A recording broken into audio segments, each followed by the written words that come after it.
Hi, this is Carlo at 4GQ TV. I'm here at Anime St. Pete doing a very special interview with three amazing voice actors, actresses, and I'll go ahead and start off. Can you introduce yourselves? Yes, my name is Gabe Kunda. I am Anairis Quiñones. And Mela Lee. Awesome. So I want to ask each one of you how you got into voice acting. What was your first gig or even voiceover? What got you into it, the inspiration to do it? For me, I just enjoyed creating. I loved writing. That was my first love. And I used to write a lot of fan fiction and stuff, did fan art, and eventually found a voice acting community online where I just kind of did fan projects and got to explore what it was like using my voice and actually, using your body to like get into different worlds, and I really enjoyed it, and it was really fun, and it was a hobby that my parents thought was a phase, which it wasn't at all, and I'm here almost 10 years later, working in the industry. So yeah. What's up? I started the whole voiceover journey when I was in high school, sophomore year. I wanted to be a movie trailer voice actor, so doing all the rated PG-13, out now, that kind of stuff. Always looked up to doing that, and then got older, voice matured, got a little deeper, and then could start to actually practice those things for real. Got about to college, and I did a lot of just kind of impressions online and YouTube, Instagram, and stuff, and Vine back when it was a thing. I know, right?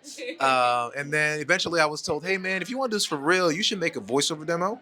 And I did that. Didn't have much money, but I had some faith, a little bit of some talent, and a good ear. So I did that, submitted it to an agent, and this is 2017.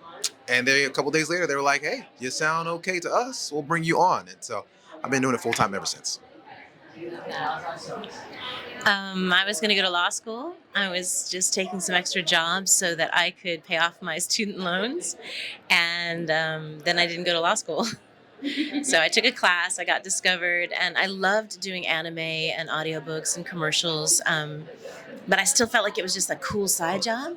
It never occurred to me that I could make a living at it. Like, who's happy at their job? Like, I thought jobs meant you were miserable. You made good money, but you're not happy. It was way too fun. And I didn't go to law school. So I'm still here scrubbing it out in the VO community. Thank God you did. Yes. Yes. So each of you do different characters, and I'm gonna ask all of you which character relates to your personality best that you've done, or maybe the most recent character you've done. For me, Tama from the Somnium Files, Nirvana Initiative. She is very chaotic. She roasts her friends, very teasing. But she also cares a lot, and she can be serious when needed. And I feel like I identify most with her because, with my friends, I like to poke fun. I love to support them. I love to be chaotic. So yeah, I identify a lot with her. Yes. For me, it's Jackson, aka Newcastle from Apex Legends. He's the closest to my voice, and when I'm playing him, I really don't feel like it's a character. I just feel like it's me. The only difference is I don't have a little kid running around or kids, but I am married, and I'm kind of a old guy at heart. I'm 29, but sometimes I feel like I'm like 50, 60.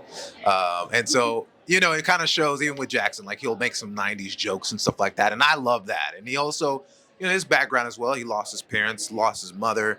And we share that same story and that sentiment and just things about food and stuff. And so I love playing a character. Like literally they hit record and it's just me. Like I just get to be myself. I don't know. I don't know if I can pick one, but I think Lifeline is very much my personality, being a support character, doing disaster relief. I think that's in my personality. Rin Tosaka, a little bit prissy but well-meaning, and and grew up without her dad, which I did. I was lucky enough to meet my biological father 6 years ago, so it's kind of a magical alternate universe right now with a whole other family. But Tiki from Miraculous Ladybug, She's that person I wish I ever had that would just encourage me and tell me that I could do it and to believe in miracles, because I'm actually living a miracle of a life right now. So those are my three tops, I think. And for voice acting in general, what are some of the most challenging times or difficulties you have voice acting? You have one in mind? Gabe?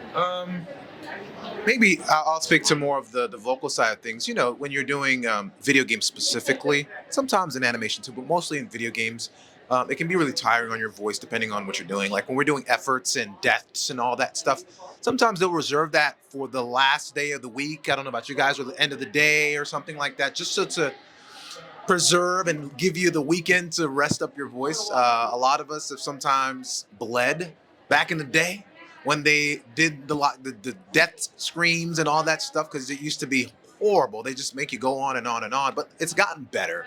And I think, you know, when you lose your voice, it's not a fun thing, because that means you don't get to work on other projects for a little bit. You're not just out for one thing, you're out for a bunch of other things. As you know, with voiceover, we're able to be in several things at one time and work on several things at one time. So we rely on this one instrument. And so it's kind of, we have to be mindful of, if we're at loud places, if we're, you know, at parties or whatever, we always have to be careful about. That's why, shout out to mics. Just pick up right in front of us. Yeah, I had a role irregular at Magic High School. I play Miyuki, the lead, and she has a very high voice that's very whispery. And whispery voices, those will mess you up real quick. And normally I had no problem voicing her, but I remember voicing her when I was sick. And that was like killer, and I ended up months later, like my voice was like affected. I went to the ENT. He's like, all right, you need to take a few months break from what you're doing, take some steroids. And I'm like, I can't do that, because we work day to day. Our schedule changes every week. So if you're not auditioning for a while, then, will you be working in a month? Who knows? So, being forced to take that break and be more mindful of vocal health, that can be tough. Yeah, along that lines, I think the challenge is understanding that once you get used to the fact that you sometimes work 7 days a week and sometimes none days a week, but it took me about 15 years to be an overnight sensation, but would be working 5 days a week, 6 days a week, and what is sustainable. And understanding how to take care of yourself. And you do have to make decisions. You can't go out and party. You do have to save your voice. Is this conversation or is this fight worth it? Tomorrow I have to be adorable. So I think the biggest challenge is we all dream about becoming professional voice actors or whatever you want to do. But my big challenge was I'd forgotten to dream of what happens when you're successful. Like, how do you sustain that? What kind of life? I just wanted in the door, but I didn't realize I'd get to stay and unpack my suitcase and then kind of move in and find out, like you said, what works for you, because we have families and lives, and the more mental health awareness that we have. I love that, and physical health awareness. We get to bring you more wonderful characters, but there is an arc to success where you start to understand what would allow me to get to do this for the rest of my life, and being really honest with ourselves, our families, our relationships. How much of you is available as an artist? I think that's a big challenge for me. Yeah.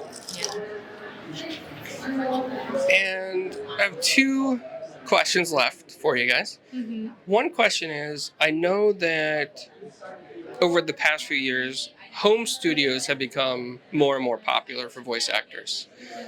Do you prefer a home studio, or do you prefer going into an actual studio? It depends on what it is. If it's a quick pickup, they need us to do a single line or whatever. Ideally, I don't want to, get up, get dressed, go out, be in LA traffic for who knows how long just for a single line. But in general, when I guess first started booking more work, it was during the pandemic, so I was recording at home, and I was used to that. And now that I live in LA and I'm going into studio, I find myself preferring that. And it's only because, you you just get locked in that world. Like the booth door closes and it's just you, the screen, the voices in the microphone, and I think it's just so much easier to focus, whereas you're in your home studio, you can hear your cats knocking things over in the background or, I don't know, it's just strange, oh, okay, I did this, step out of my booth, and oh, okay, I need to clean. It's a weird mental thing. So I personally prefer being in studio, but both is best. I'm going to let Gabe take this home because he's a master at home studio. We'll see what he has to say. But what Anairis said, definitely, I'm a voice actress. I'm not a professional engineer.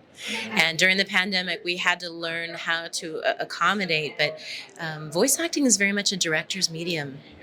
And the luxury of going into a room and just being an artist and having an engineer worry about your gain or your highs or lows, how loud you get, you have a lot more space. I mean, when we're at Warner Brothers, it's an enormous studio. It's not your house where you, if you do something too big, you're like, oh, I just hit the wall and you have to do another take.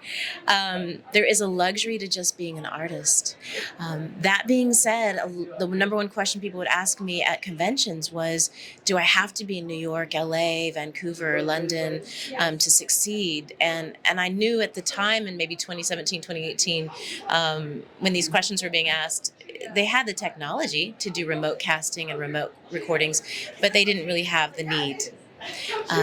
But come 2020, it's an exciting time for actors that aren't in the main markets, because now they have millions of people to choose from. And if you are listening to this and you've wanted to do voiceover, and I want you to encourage you to hold on to what makes you unique and special, and that there are some miraculous stories of people who have excelled recording from home, and that one of the better things is to have that skill set of being able to record yourself and understand sound design. And that's where I'm going to take it over to this miracle of a human, Gabe, to talk about what he prefers.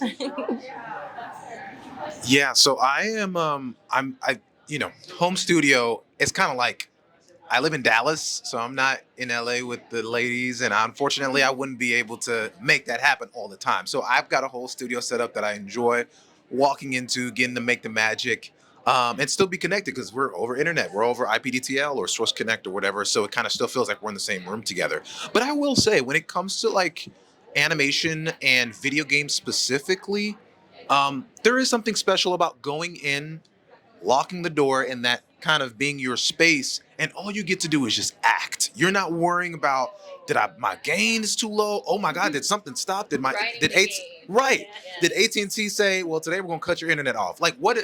You know what I'm saying? Like, I don't have to worry about anything. I just get into just and then you walk out and you're done. You go back home, you're chilling, and I do love that aspect. I've been at Warner Brothers several times, and like, oh, this is so nice. I wish I could do this all the time. I have a personal engineer. But in terms of convenience, I'm able to do a lot more from my home studio, a lot more. Allows me to be everywhere, all over the world, within a click. So I think that's where I pick home studio. All right. Well, last question is that we always usually ask the icebreaker question at the end, and it's a fun one. Most people have fun with it. Pineapple on pizza, yes or no? Oh no, this could be a fight. Okay. You can tell me because I'm not on mic. I don't mind pineapple on pizza. It's my vibe. I dig it. I like it. I also like it. At first I didn't, and then I tried it, and I was like, you know what?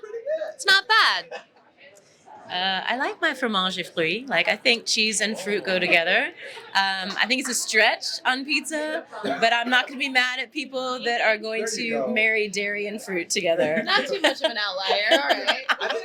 I think the thing is, I think the key is not to think about it. If you don't think about the fact that it's dairy and fruit, it's like, okay, we can make it through. Because the moment I start thinking about it, I'm like, ugh. But I like it. Well, thank you guys so much. It's been so much fun. Thank You guys are amazing, and I hope it's been awesome here at the convention for you. Enjoy the rest of the day. Thank you so much. Thank Appreciate it. you.